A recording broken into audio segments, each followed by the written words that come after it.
You're tuned in to RBLR, the home of Tampa Bay's Reveler Sports. 4 seconds left. In front. Happy moment. The Tampa Bay Lightning have won the first Stanley Cup. And the Tampa Bay Lightning have won the Stanley Cup. Lightning strikes twice. The Tampa Bay Lightning win their second straight Stanley Cup.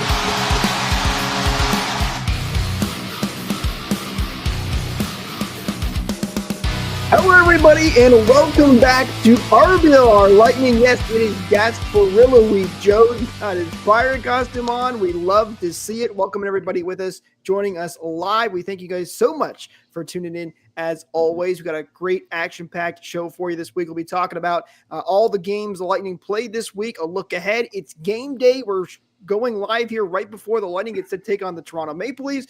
It's going to be a lot of fun, so welcome in. But first and foremost, guys, how you doing today? Doing great. It's the best time of the year by far. Gasparilla weekend coming up, representing RBLR Sports. How you guys doing? Oh, it's going to be hard to follow up that intro, Joe. That was just amazing. That shocked me a good bit, but what an excellent outfit you have on, matey. Yeah, thanks. The guys had no idea I was putting this on until we went live. But, I can't grow all this facial hair for months leading up to Gasparilla to not don the attire for at least one show with everyone. Joe, it looks great. It makes me jealous of my pirate costume that's currently in the closet right now. It's not nearly as good as that. It's good. It's good stuff. But hey, we got a lot of fun things to talk about. Welcome everybody in live again. Don't forget, if you want to join the conversation, throw your comments down below. We'll try to get them up on screen. We'd love to hear what you guys have to say. If you're not with us live, don't forget you can follow us at RBLR at RBR Lightning so you don't miss out on these future episodes. Liking, subscribing, ring that bell for notifications, all of that fun stuff so you don't miss out and join the party. But guys, I say let's jump right into it. We got a couple of games to talk about. One not so great one, and then some good ones, and then we'll get into tonight's game as well, because I know that we want to get into that with a big game against the Toronto Maple Leafs. By the way, Beverly says you look great, Joe, with your pirate. Oh, look at it. He's even got the fans glass like a pirate here. Man, this guy, I tell you what. All right, game number one for the Lightning, though, to start off this little week for them. A game against the Boston Bruins in Boston. The Lightning had beaten the Bruins back home about a week earlier than this. This game did not go according to plan, guys. Final score of 6-2. Sometimes it's just not your night. I think that's kind of the way you can recap this one. Nothing really went right for the Lightning at all. They eventually did get two back in the second period and made it a 2-goal game. But Boston scores 2 empty netters in the third period. So they at least did show up eventually. One person I can say did not show up to this game was Braden Point because he missed a team meeting, probably due to another alarm situation. This has happened before, and something I love that John Cooper is very strict on this. If you miss a team meeting, you're not playing. It doesn't matter how good you are, no matter what you are in the organization, he holds people accountable. Well, I think we should also probably hold a few people accountable as well. There's a number of mistakes on the team. Vasi wasn't his sharpest. Not all of those goals were his fault, but there's a couple ones, like specifically the Marchand shot, that really kind of hurt the team. Hedman, uncharacteristic mishandling of the puck, completely burnt the Lightning. I think Nick Paul gave up on the 2-on-1 on that play more or less, and the guys just, I don't know, they just weren't ready for the intensity that we all knew Boston was going to bring after that last matchup.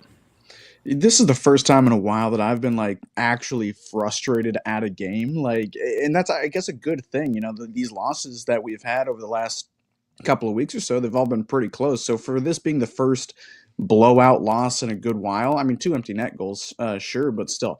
It was a pretty rough game by everyone involved. You could say Point was marooned or sent to Davy Jones' locker room. Arg. Nice. That's terrible. The Gasparilla puns. His absence was felt, but it wasn't, solely on, his absence why the team didn't perform. There was just nothing doing at all for the first two periods, it seemed. Like you said, Victor Hedman, despite him having, 2 points on the only 2 goals we scored this game, him being a goal scorer, not his finest showing at all. It's just the rare stinker. And if this is, the one, 4-goal spread we've had in the last month or maybe even 2 months, I mean, I'll take it. It sucks that it was against a divisional opponent, but it seems like they rebounded pretty fine. I guess this is a game you can just kind of, throw in the trash, keep it in the rear view mirror and move on. You play 82 hockey games in a season. That's a lot. You're not going to win them all. You're going to have these bad games. Ideally, you put these ones behind you, you move on, and you get better after that. That's the key, getting better in the long run. And, the Lightning did get better. Was it perfect? No. And we'll get to that here with this game against the Anaheim Ducks. They win this one 4-3 in the shootout, the first shootout game for the Lightning of the season. It was a close one all the way up until the end, back and forth through the first and second period. The Ducks tied it pretty late in the third period, but Jake Gensel comes through in the shootout. He's the only one that scores. A couple of nice saves by Vasilevsky on the Ducks on their shootout attempts, and they get the 2 points. So, the Ducks are a team lower in the standings, a team you expect to win, but the Ducks are also just kind of one of those sneaky teams that will sneak up on you, and the Lightning tend to sometimes play down to their competition a little bit, but they get the win, and sometimes at the end of the day, that's the most important thing. Yeah, the Ducks aren't as bad as they have been in years previous either. They're kind of starting to maybe not complete their rebuild, but they're competitive. It seems like most every team in the NHL is at least a tiny bit competitive this year, and the Ducks are one of them. They're chippy. They've got some goal scoring starting to develop, and they had us on the ropes for a bit. I do think the Lightning played, a really good game, a much better game than they did in Boston. The Ducks got a couple, I don't want to say lucky goals, but that first goal that went in on Vasilevsky, it was kind of a fluky goal, if you will. It came off of Troy Terry's stick, just inadvertently. But overall, I'd say it was a really good game. A late goal they gave up to, tie the game up. And in the shootout, I thought the Lightning were pretty darn dominant. Or not the shootout, the overtime period. I thought the Lightning were pretty darn dominant too. So a closer game than it really needed to be. But I think, at the end of the day, the Bolts actually played a pretty good game of hockey. Vasilevsky, he had a really good game.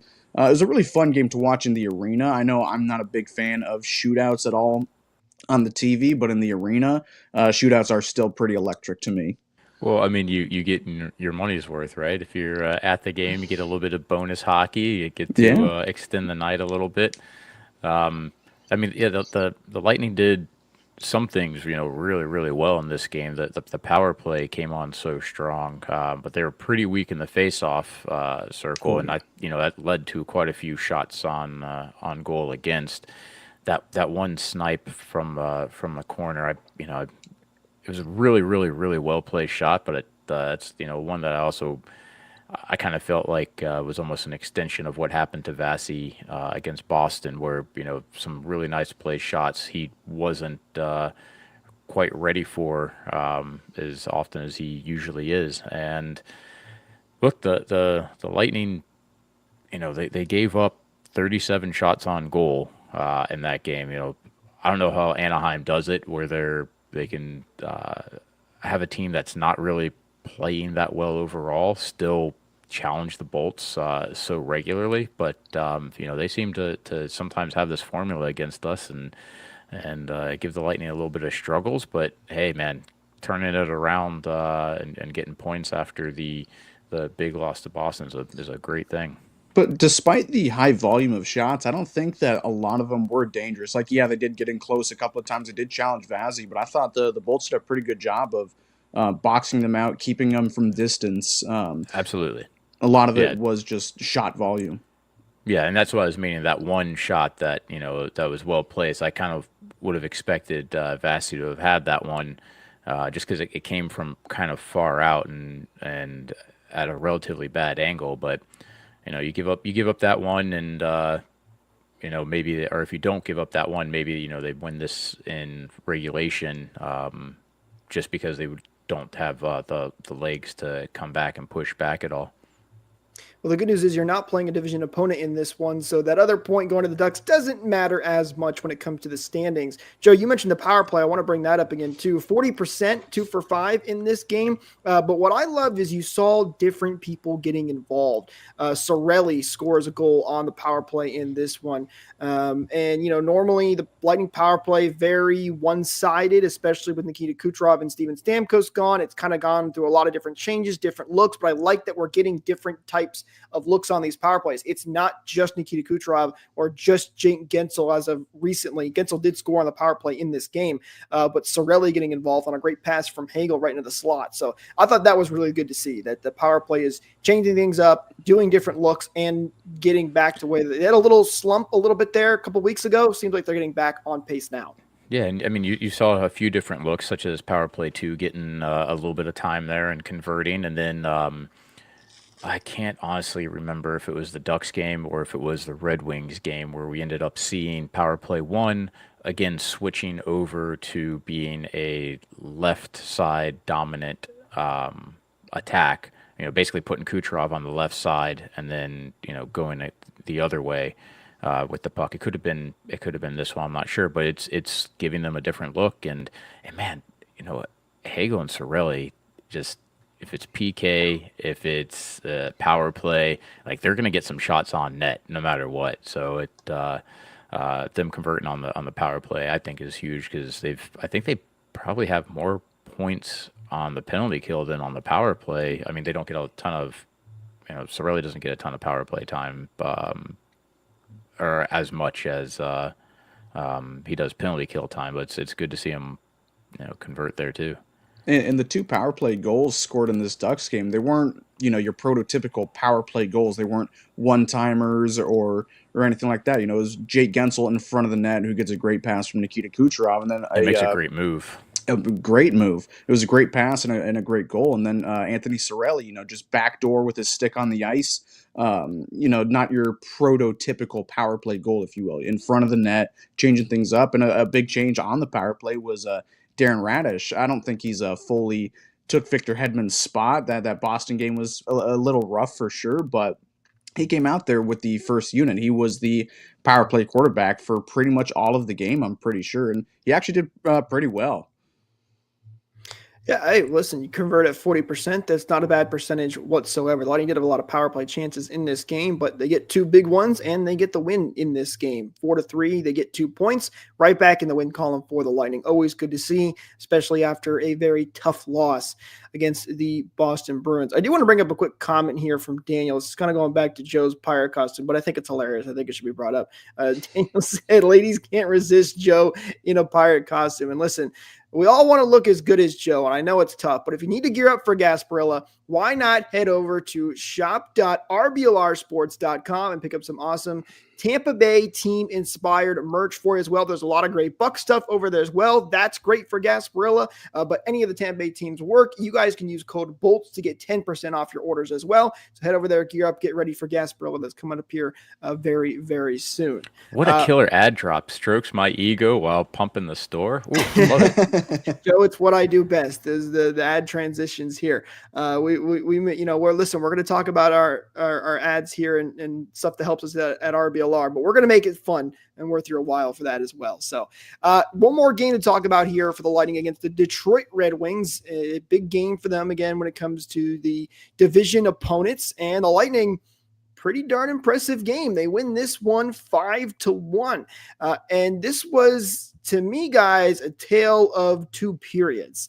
You had the first period where the Lightning did take a 1-0 lead, but it was mostly Andrei Vasilevsky making some unbelievable saves to keep the Lightning in this game. They really didn't have a great first period. And then the second period, they score 3 goals to start this period off in just under 4 minutes. By the way, that is the tied for 4th fastest in franchise history for 3 goals from the start of a period. I know it's kind of a mouthful, but yeah, 4th fastest for the Lightning. They scored 3. They ended up scoring 4 goals in that period, win this one Final score of 5-1. Also, Nikita Kucherov gets his 600th assist in this game. He is the second Lightning player to do that, right behind Victor Hedman, who just hit it not too long ago. Those two are kind of going back and forth for the assist race right now, which is kind of fun to watch.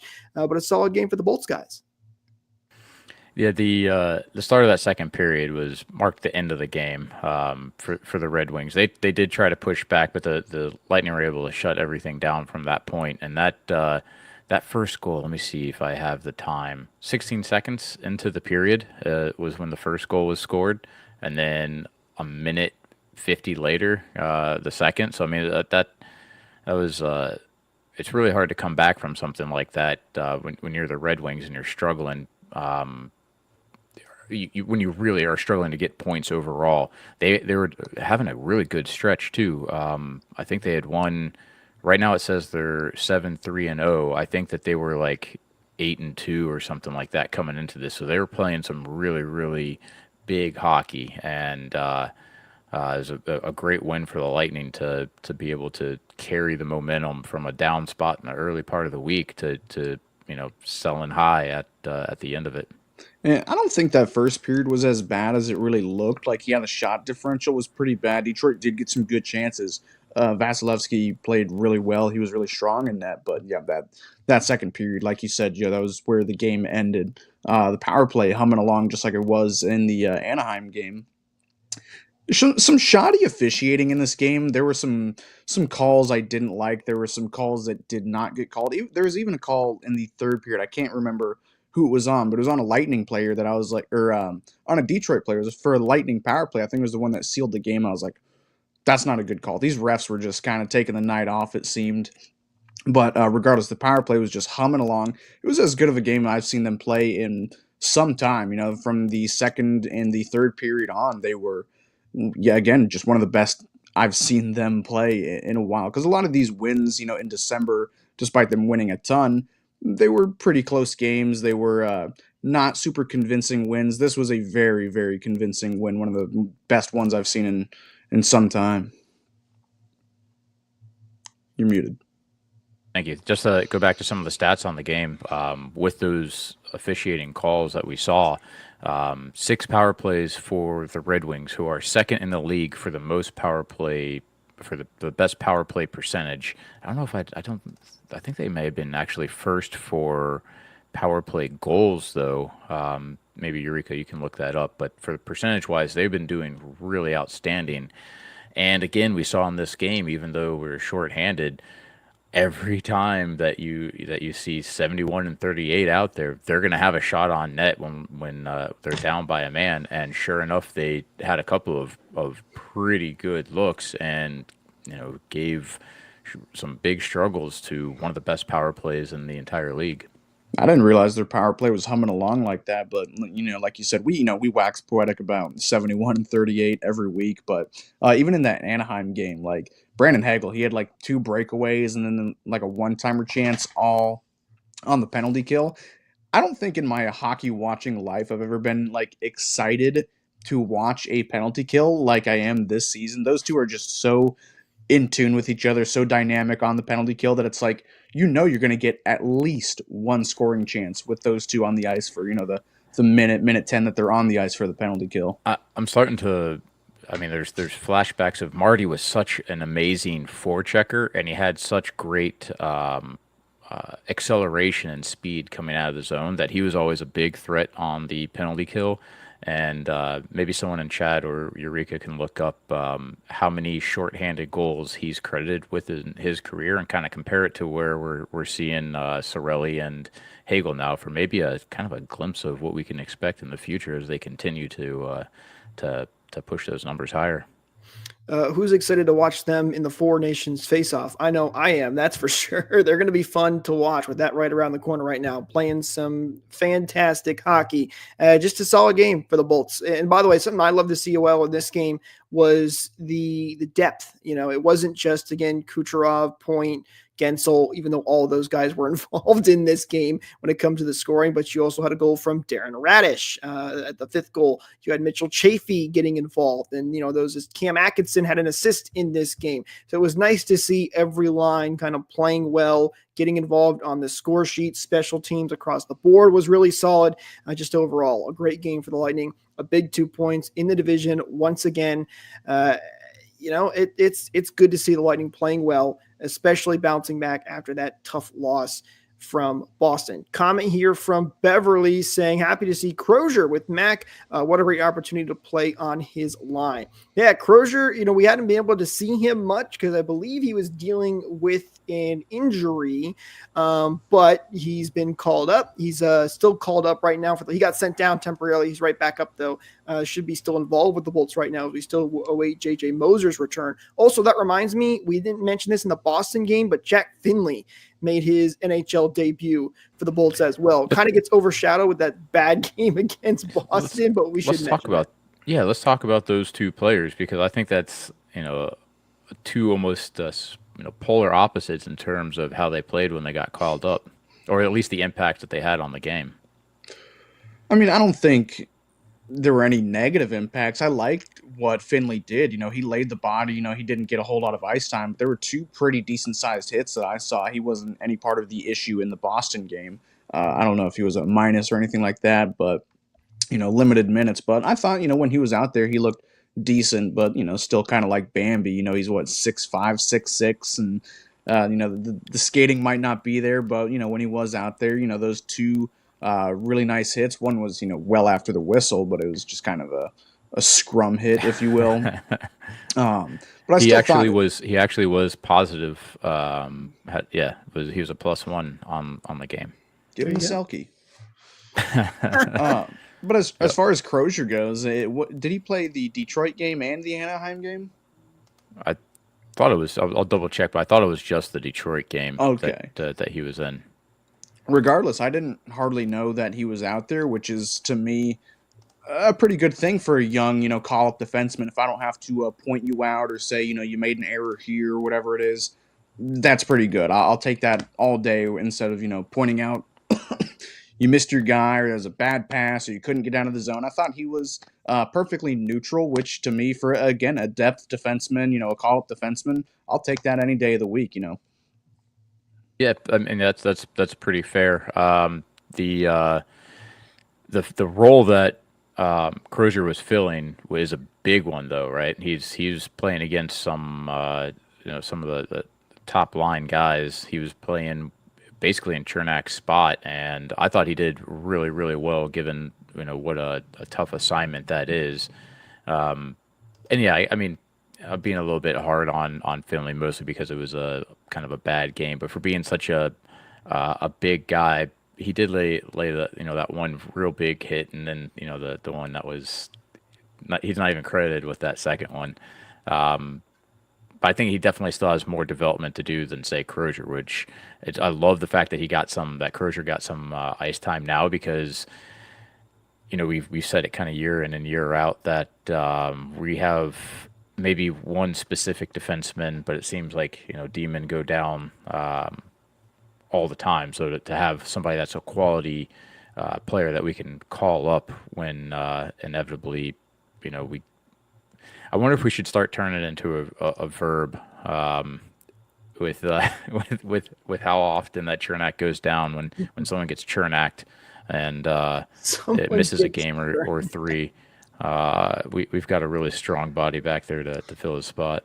But it was a pretty serious injury. Like, it wasn't like, he took a shot or something and misses 3 weeks. Like, it was a pretty gruesome looking injury that happened. So. It did look pretty painful. I'll give him looked rough. I'll give him a break on this one.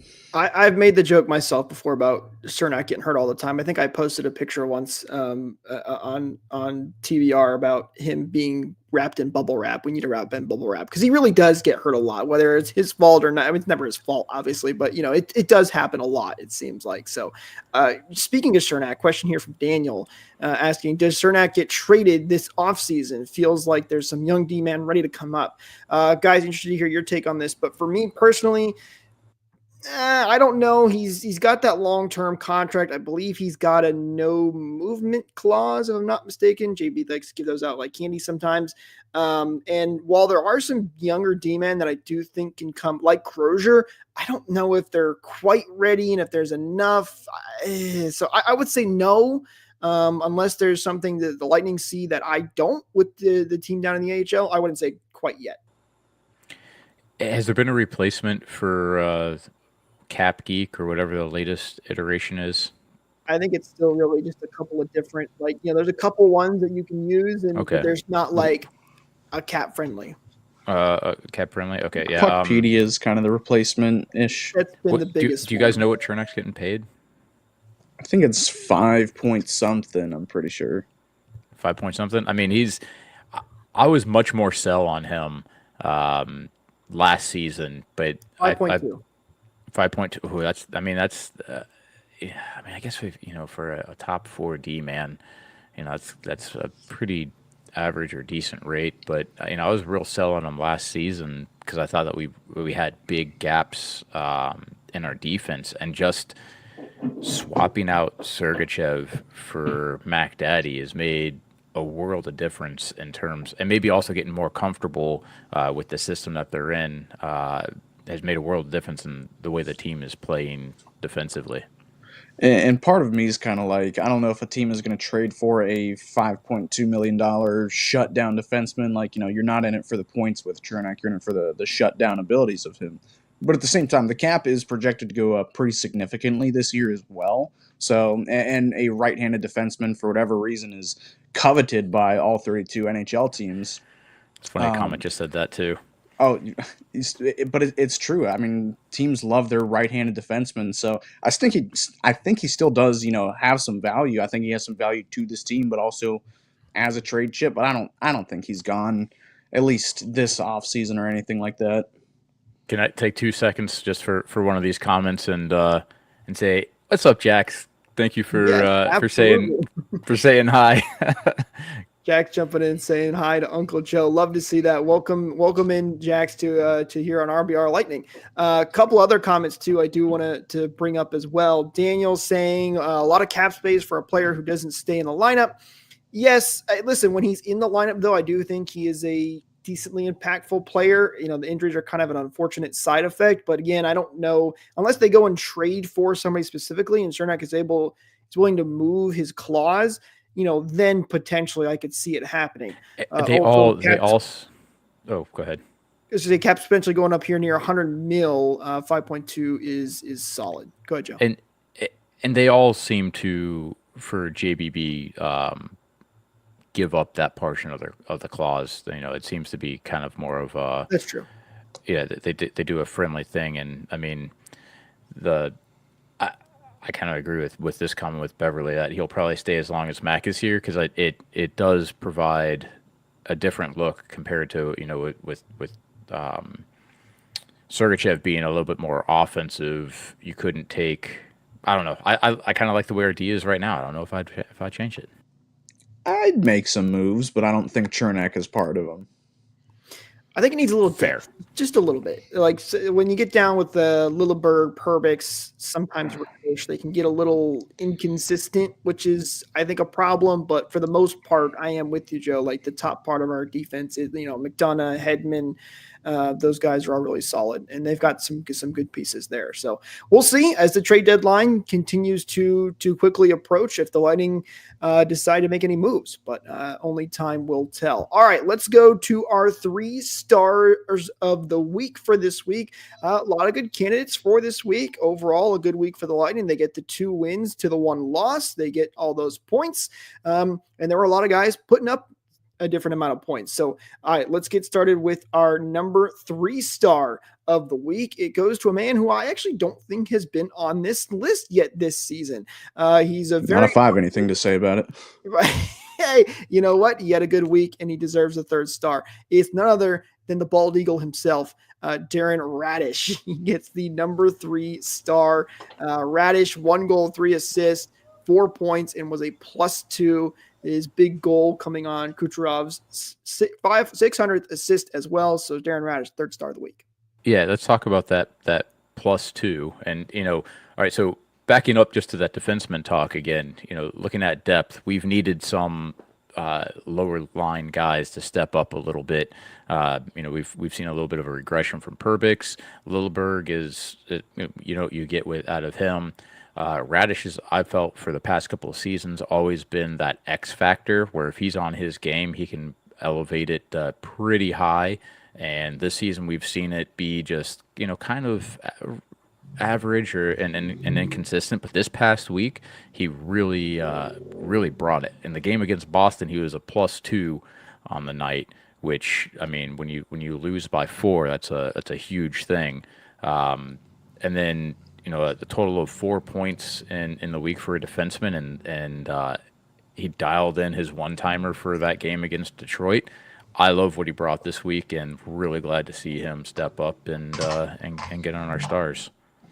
Very well said, Joe. Yeah, even I have to give him his flowers. He did play really, really well. He's got that, was it a power play goal in the Detroit game? Whatever it was a missile. We know he can shoot the puck, and he can also dish it out when he feels like it. He can get pucks through, and when he's not making boneheaded defensive mistakes, it happens a good bit, but this week was void of any.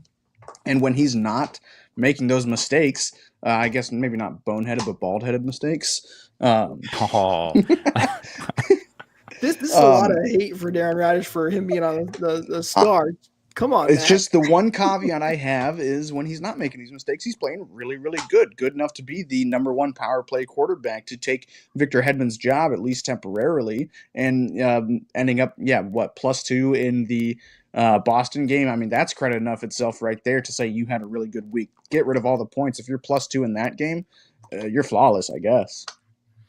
Yeah, and listen, you're not wrong. Radish has not been a consistent player. It's the one thing you hope to see maybe him improve on. But hey, he was good this week, and that's why he gets on our list on the number 3 spot for this week. All right, time to go to our number 2 star of the week. It's a guy who has been on this list a couple of times, none other than Jake Gensel. Man, he is continuing to shine here in the Sunshine State. Gensel finishes the week with 2 goals, 2 assists, 4 points. He was a -2, but listen, when you're converting on the power play and putting up points, you can forgive a little bit when you have a minus every once in a while. So Jake Gensel, number 2 star of the week.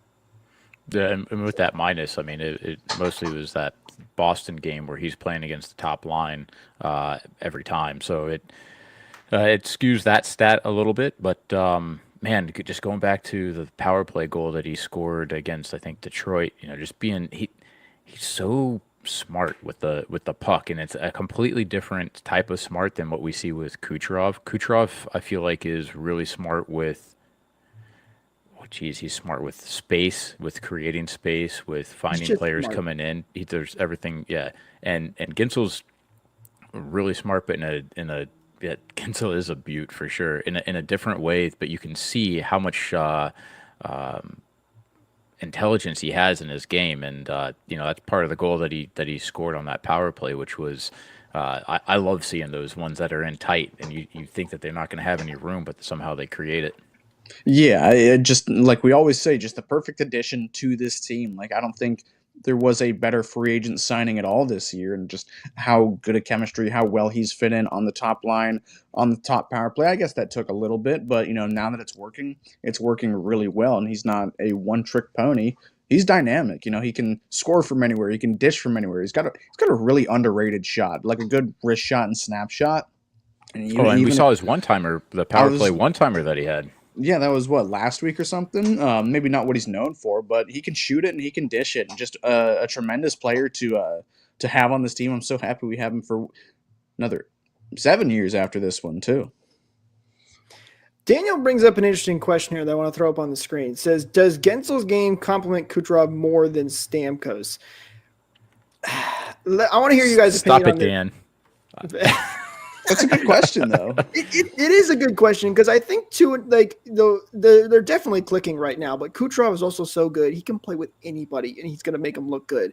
Stamkos and Kucherov, though, man, were those guys good, especially on the power play. Gensel, I think, is just a little bit different type of player, and you see in a different area with Kucherov. So Dan's trying to get me going with trashing on Stamkos, because I have no I have no choice but to. In this scenario, those two were a one-trick pony on the power play, and we've had to adjust to a different look on the power play now without having that one-timer threat. But 5-on-5, I mean, forget about it. I can't think of the last time that we thought that Stamkos was a scoring threat carrying the puck into the zone. He was never an amazing passer for the Lightning. Gensel opens up a whole new dynamic, and plus he's so good defensively too. Yeah, I do agree that Gensel's game does complement Kuch's a lot better than Stamkos did. I think it was Stamkos's game improved via Kucherov's game. Like, I don't know without Kucherov where Stamkos might be. Like, he's having a decent year in Nashville, but it's hard to say that these last couple of years he wasn't a Kucherov merchant. Man, am I jaded? Hey, don't look now, but Steven Stamkos in his last 3 games has 4 goals and is a +5. He's hot right now over there in Nashville. So listen, I know Stamkos has not had a great year over there in that. Nobody in Nashville is having fun, but Stamkos is playing well as of late. Just thought I'd throw that out there. But hey, nonetheless, we know Gensel is connecting with Kucherov, and that's great to see for the Lightning, and especially this year. So that's always a good sign. Since it was brought up, do we think that Stamkos gets to 30 goals this year? Yeah, I do. 30 goals. Let's see. Where is he? I just pulled up his stats. Where is he at right now on the year? He is at 16. Oh, yeah. I mean, more than halfway through. It depends on. He tends to get more stingy as the season goes on. He had a really slow start along with everybody else in Nashville. And I'm not saying they're playing good by any means, but they're playing better than they were in October and November. I think with and also the other people on his line starting to click, like Jonathan Marchessault is starting to pick things up, and he's a good disher for Stamkos. Sorry, the dog is destroying everything right now. I think he'll get to 30 goals. He might even push 35 if he has a strong back half of the season. But I think I don't know, a 20-goal season from Steven Stamkos while he's healthy just sounds so macabre. I don't know.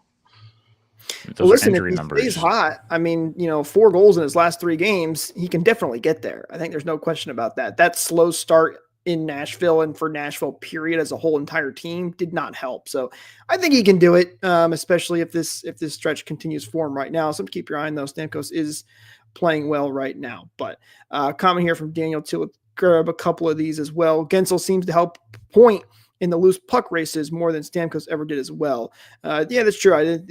These are 2 different players as well. I think that should be mentioned. Stamkos is a shooter, power play guy, especially later in his career. Gensel, a little bit different when he's more on the 5-on-5 guy. And a couple other comments here. Beverly asking, how many are power play? When I looked, more than half were his goals were power play on this season. Yeah, so I mean, Stamkos is still a big power play guy. Although I don't know the last couple of games, I don't know how many of those are power play goals, because actually I can probably tell. Oh, just one of them are power play goals. So out of his last 4 goals in his 3 games, only 1 on the power play. So what is it? What is his power play goal total? Do you have that pulled up? I should be able to pull it up really quickly right here. Let me just scroll down. Nashville Predators power play goals 8 out of the 16. Our power play goals, 1 out of the last couple. So yeah, still big power play guy. That's what he does best, and he's still doing it on Nashville a little bit. But I mean, all right, Jake Gensel is just under half his goals being power play goals. He has 11 out of his 23. Gensel has definitely come through big on the power play as of late. Joe, you're muted. My bad. I saw this on the broadcast a couple of. Yeah, I think my little mute button's like I tap it and it's starting to not work as well. A couple of games ago when we were at, we're at 40. How many games are we at? 42, 43 play or 44 play. All right, so it was right at the 42nd game that we have 4 players with more than 20 goals at the halfway point in the season. Did you guys see this statistic get pulled up? And the last team. Did you see this, Jake? Well, which game was it brought up at? I probably didn't see it. I mean, I'm assuming it must have been the Anaheim game, only because I think it was at the 42 mark, because it was 1 game after 41. But at the halfway point, we have 4 players with more than 20 goals. The last time that this happened, and I know that I like collectibles is going to correct me if I get this year wrong, but I think it was was it 93, 94 Penguins where you had like Lemieux and Yager. That's the last time there was a team with 420 goal scorers at the halfway point. I did not know that. That's interesting. Hey, you know what? Good for the Lightning getting that depth scoring involved. That's one of the something that's been an issue for him as of late. So that's good to see. Hopefully it will continue. Morgan sounds like that's a Morgan alert. She got a new toy today. She's excited about the all those goal scorers for the Lightning. I don't want to forget before we get too sidetracked, our number one star of the week. We had our first two, but the number one star of the week, guys, he's back again. It's the one and only Nikita Kucherov who gets the first star of the week. Kucherov, 1 goal, 5 assists for 6 total points. Also gets that 600 assist, as we mentioned before. And he is the number one star of the week. Now, guys, I don't know what you guys have to say about Kucherov, but I think, let's have a little bit of fun here. In honor of Kucherov, and when he was at media after the game and he got a 600 assist, he came out regrettably, but he did it. And he was asked about his 600 assists. And his response was cool. So in honor of Kucherov's response, I think we should go one word here for Kucherov getting the first star of the week. Heart.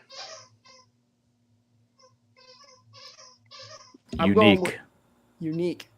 Amazing. There you go. What more do you need to say about Nikita Kucherov? I did get a kick out of his response, by the way, for 600 assists. That's classic Nikita Kucherov. Can I gush over one thing about him? Because I was saving it specifically for right now. No, absolutely. Oh my God. What he did for his goal against Detroit. Oh my God. The way that he was able to turn 2 players inside out and then snipe top corner against the grain. That was one of like the most exciting goals that I've seen in recent weeks. And that's one that's one of those goals I think I'll remember for a really long time. Oh yeah, that goal got me, jumping out of my chair. Like here at my house, I wasn't at the game for that one. It got me jumping up, screaming, cheering with everybody else in my house. Like it was that good of a goal. One of the best goals I've seen him scored. One of the best goals I've seen scored at all this year. Is it crazy to say that I didn't even think that was one of his best goals? Like that's how good I think Kucherov is. Like that one, I was like, man, that was a good goal. But like I'm so numb to Kucherov doing that all the time. He has quite a few, especially the inside out move where he blows past people and then scores, and they're pretty. But I mean, this season and how much the one player overcommitted. I think there's that. Oh my God, Kucherov's going in. I have to skate really hard and break up this play, and it just goes flying past. That was. That's going to be a memorable one, even if it might not be the best one he's ever scored. So is it in your top 10, Jake? Of man, goals, not plays, goals. Yeah, probably. I have to sit down and actually go back and watch all the amazing goals he's had. Yeah, I would say top 10, but definitely not like best goal I don't think I've seen from him. But it was a good goal. But I think the point of that is just saying like that's how good he is, and that's how often he can do this. Is that it seems like another Tuesday when I watch that goal for me. Dan has a comment in here. Here it is. Caught the no shot breakaway in Washington. My favorite. Yes, that goal is by far one of my favorites. Actually, it inspired. Was that the first one that he did? Yes, that was the first. No. That was the second one. The first one was the shootout attempt against Buffalo that he won the game with, and this one was, I'm not sure because he scored 2 on Holtby. He did 1 in the All-Star game, and then the one during the actual game. But the Buffalo one came first. That one actually inspired my senior quote at the time, which was, "You miss 100% of the shots you don't take unless you're Nikita Kucherov."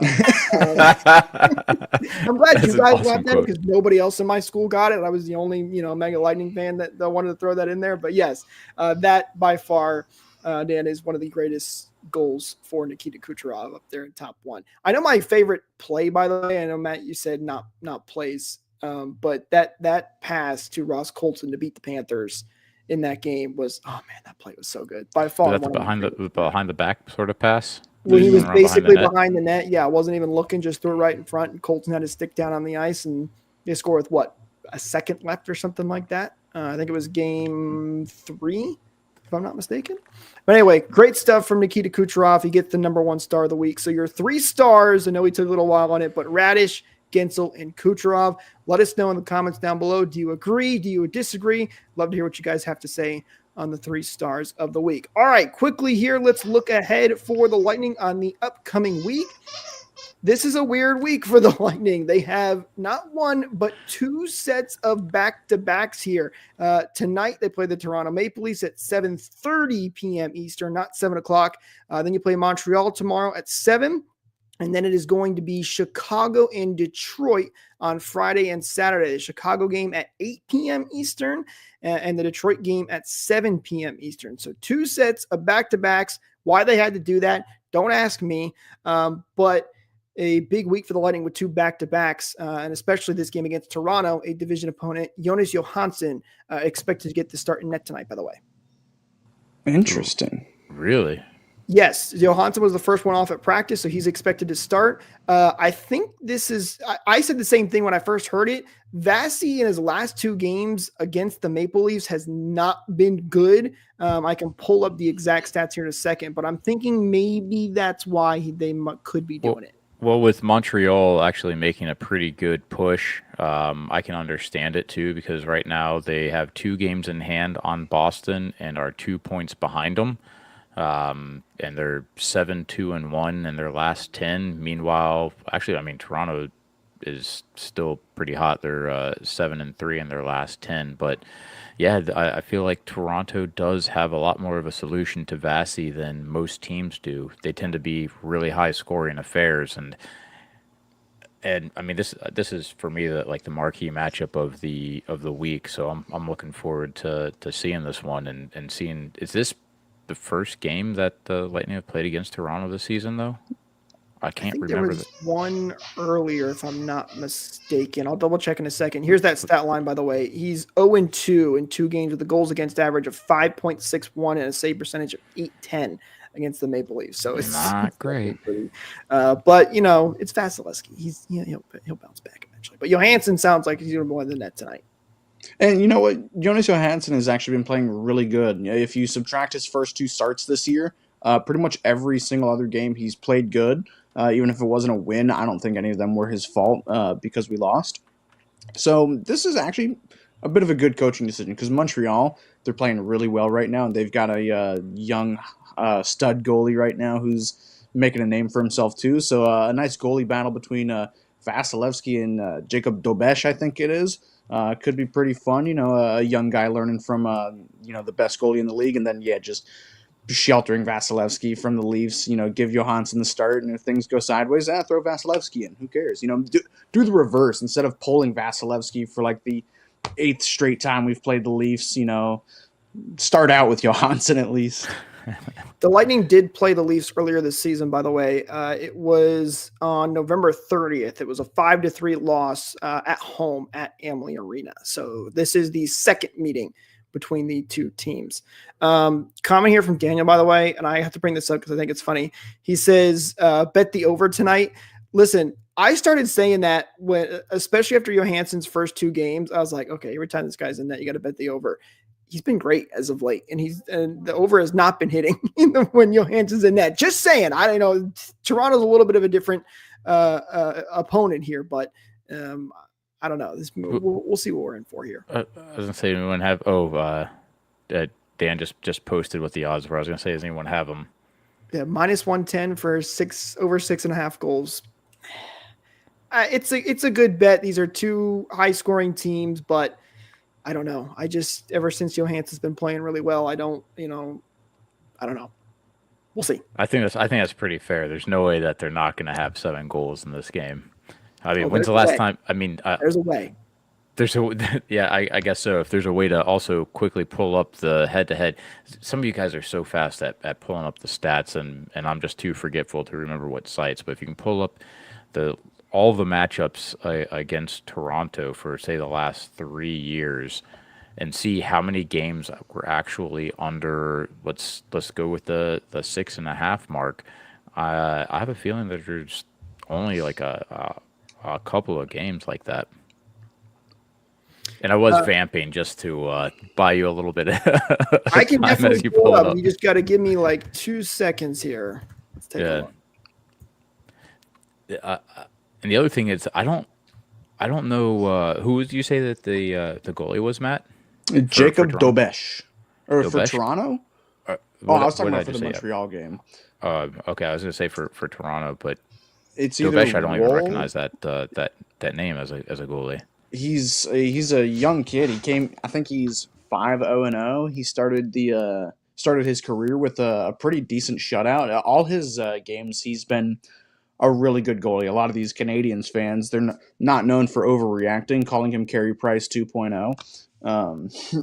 Okay, so I had a hockey game last night at the rink, and afterwards we usually go and get some food in the bar, and they were showing highlights, and I think they were showing a bunch of Montreal highlights, and yeah, if that's the same guy that there's they kind of put a banner saying Carey Price 2.0, he was making some insane saves. He has been playing really good. I have the stats. Are we including the playoffs here? Why just not? feed them? All right. So the last 2 games have gone over 5-3, 5-2. You also had a 4-6 game. The last one that did not go 7 goals was in 2024. It was a 4-1 win for the Lightning.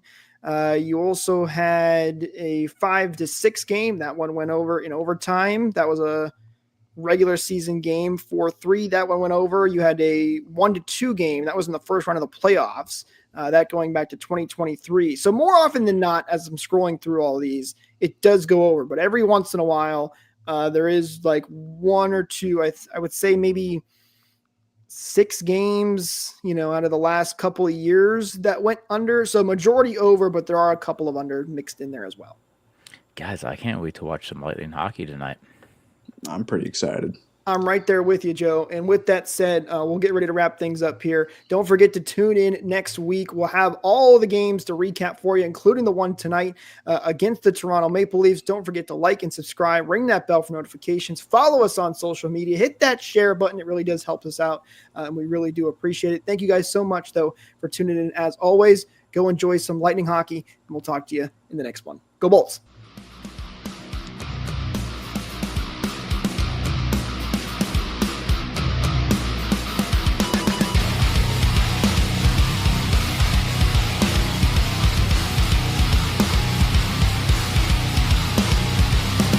Thank you for tuning into this presentation by RBLR Sports. On your way out of the stadium, please remember to like and subscribe.